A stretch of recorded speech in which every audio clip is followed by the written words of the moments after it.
That's 3. Wow, we got a record going. Because people want to know, they want to do something, they don't quite know what to do, and I think that's what you'll hear. It's like, you say it, I say it. Okay, we got to do something. I don't know what it is. But I think we put our heads together, we'll figure something out. Hold on. How do you feel? We have a couple of callers right now, Senator. Okay. You know, everybody want to do that last minute thing. You know how they do. Yeah, you know what I'm saying? Hello, caller. You on? Hey, good evening. What's up, Dianne Wilkerson? What's up, Supreme? This is Jeff Durham. We're calling out of the Common Square area. How's everybody doing tonight? How are you? How you doing? Oh, man, I just had a heated meeting this evening up here in the Common Square area. The community needs to be made aware of something that's going down here. It's unbelievable. You know, I myself, I'm a passionate person. I'm an activist. Supreme, we've been at the marching lines together. But what I witnessed tonight is an eye-opener. We have a market here, a quote-unquote market called Alex Market that just obtained a liquor license. And we had a community meeting tonight with him. And we had asked him in the community how many people were in the room that signed his petition for his liquor license. No one raised their hand. We asked about his abutters, which was an empty lot right beside him. He told me the mail was returned non-deliverable. We asked him about the church. The church said they didn't never even got in a butter. We asked the Common Square Health Clinic. They never got a form or a notification about this. So we got some little bit of dirt, bricks, and politics that needs to be taken care of. This is all coming fresh off of a killing of a 45-year-old man on July 25th. He was shot down right here in the Common Square. Yeah. Peter died at the hospital, and still today, we have this business in our community feeding this poison of this naturalized can in $1 and bringing more violence to the community. So he has an appearance in front of the Liquor Licensing Board, August 11th, 10 a.m.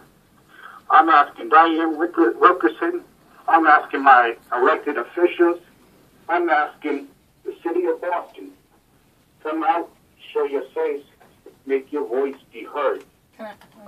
Yeah, sure.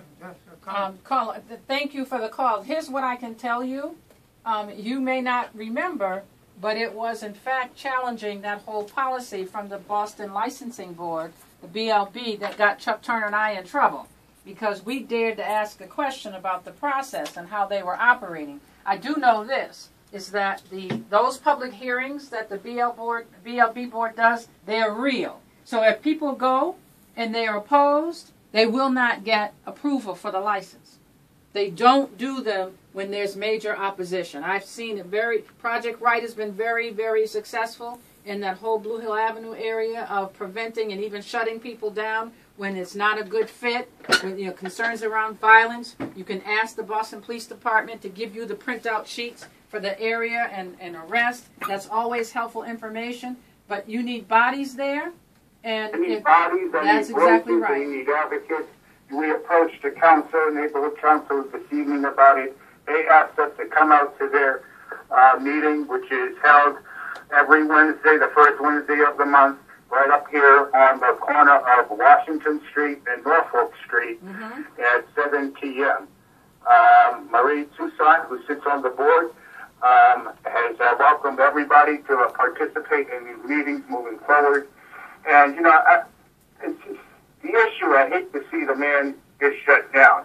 But my issue is that when we approached him with all this evidence and what's occurring throughout the neighborhood since he obtained the license, he took a complete roundabout and disputed everything.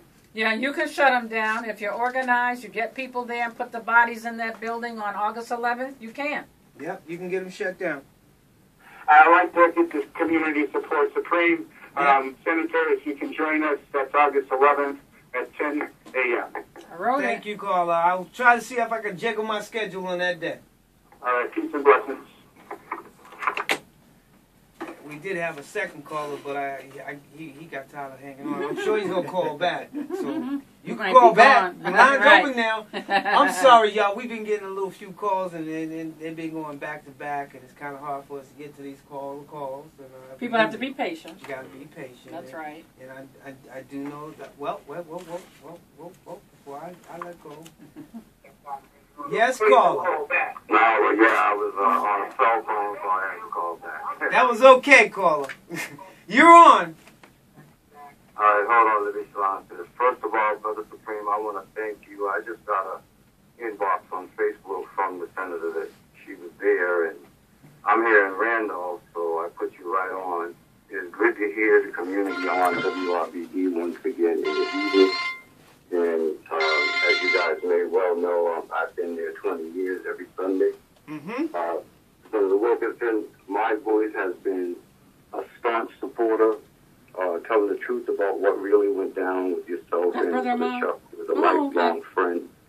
I don't think anyone was more a defense for you guys than me. You got to come back in with me on any Sunday, please. Of course. But I wanted to ask you, yesterday I announced Project Rights event at Academy Homes tonight.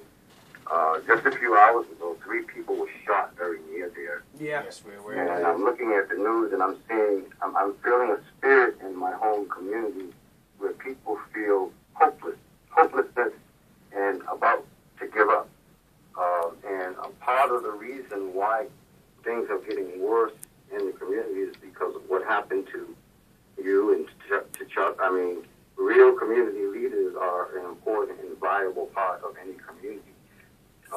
You did some great things when you were in the Massachusetts Senate. Right now, Black Boston doesn't have any representation there. I think that people need to hear from you on all these issues, and I wish you'd come back in with me again any Sunday at 1. I wanted to know what you would tell the community in response to what happened tonight. Mayor Walsh was nearby, the commissioner was nearby, to address the despondency and the sense of hopelessness in the community. Yeah, Brother Ahmad, we actually talked about that, a bit at the top of the show when we started, and I think, no, we can't talk about it enough. I think that